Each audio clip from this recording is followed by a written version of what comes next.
Здравствуйте, дорогие друзья. Меня зовут Фахридинов Ринат, а я из города Москвы представляю Альметьев клуб «Ирбис» и Татарский спортивный союз. Алга татарлар!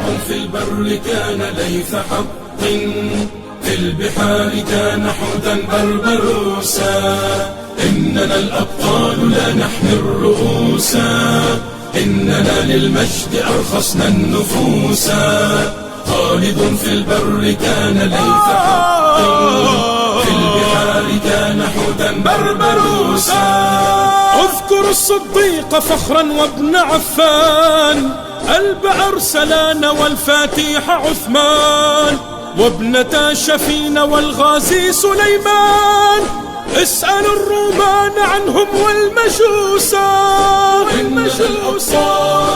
إننا الأبطال إننا الأبطال لا نحمي الرؤوسا